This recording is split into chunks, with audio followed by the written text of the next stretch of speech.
Pilpres 2024 akan dicatat dalam sejarah sebagai pemilu yang penuh dengan intrik politik dan aroma pengkhianatan.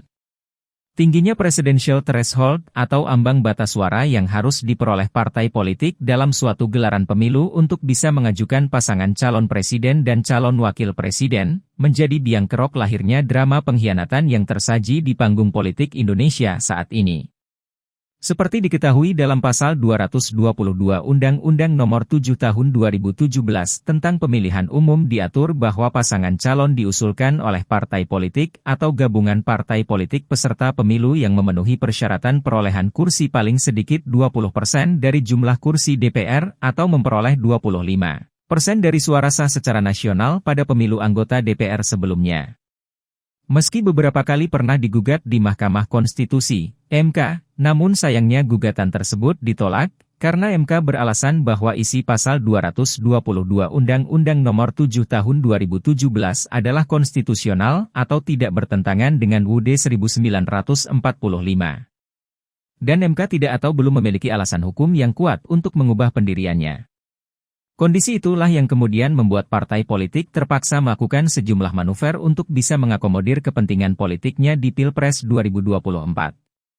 Kita tentu masih ingat ketika tiga partai pendukung pemerintah yakni Partai Golongan Karya, Golkar, Partai Amanat Nasional, PAN, dan Partai Persatuan Pembangunan, P3, sepakat membentuk Koalisi Indonesia Bersatu, KIB, pada tanggal 13 Mei 2022.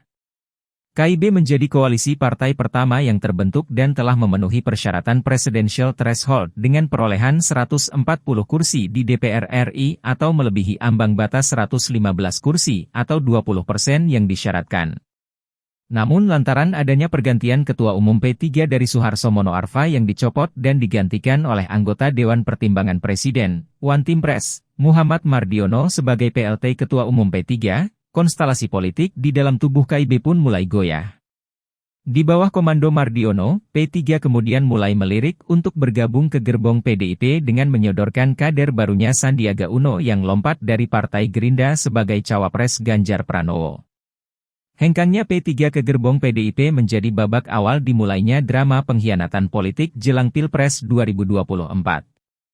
Di kubu lainnya, Gerindra yang awalnya sudah menjalin komitmen bersama dengan Partai Kebangkitan Bangsa, PKB, dengan membentuk Koalisi Kebangkitan Indonesia Raya, KIR, awalnya juga yakin bisa melaju hingga pendaftaran Pilpres 2024. Namun dengan masuknya Golkar dan PAN yang terpaksa membubarkan KIB karena hengkangnya P3, posisi cawapres yang diincar PKB di KIR pun menjadi terancam. Drama pengkhianatan pun kembali tersaji ketika PKB dan Partai Nasdem sepakat mendeklarasikan pasangan Anies Baswedan dan Muhaimin Iskandar sebagai capres-cawapres dari Koalisi Perubahan untuk Persatuan yang sebelumnya sudah disepakati antar Nasdem, Demokrat dan PKS. Tidak terima dengan kesepakatan sepihak yang diputusan Nasdem dan PKB, Partai Demokrat yang semula berharap Ketua Umumnya Agus Harimurti Yudhoyono dipilih sebagai cawapres Anies Baswedan, akhirnya memilih hengkang dari Koalisi Perubahan untuk Persatuan. Partai besutan mantan Presiden Susilo Bambang Yudhoyono, SB, tersebut akhirnya memilih berlabuh ke Koalisi Indonesia Maju yang dibentuk oleh Gerindra, Golkar dan PAN sepeninggal PKB. Drama pengkhianatan yang tersaji jelang Pilpres 2024 pun tak berhenti sampai di situ. Di tengah kegalauan Prabowo dalam memutuskan siapa sosok cawapresnya, sosok putra sulung Presiden Jokowi, Gibran Rakabuming Raka muncul menjadi aktor antagonis bagi PDIP setelah wali kota Solo tersebut mau menerima pinangan Prabowo. Kini jelang 112 hari pelaksanaan pemilu 2024 yang akan berlangsung serentak pada 14 Februari mendatang, tiga pasangan calon yang akan bersaing di Pilpres sudah dideklarasikan. Bahkan dua pasangan yakni, Anies Muhaimin dari Koalisi Perubahan untuk Persatuan dan Ganjar Mahfud yang diusung PDIP, P3, Hanura dan Perindo sudah dinyatakan lolos verifikasi data KPU untuk mengikuti Pilpres 2024. Satu pasangan lainnya yakni Prabowo Gibran yang diusung oleh Koalisi Indonesia Maju, rencananya baru akan didaftarkan ke KPU pada Rabu 25 Oktober 2023 besok. Entah intrik politik atau drama pengkhianatan apalagi yang bakal tersaji jelang Pilpres 2024, rasanya sangat disayangkan kalau sampai kita ketinggalan beritanya.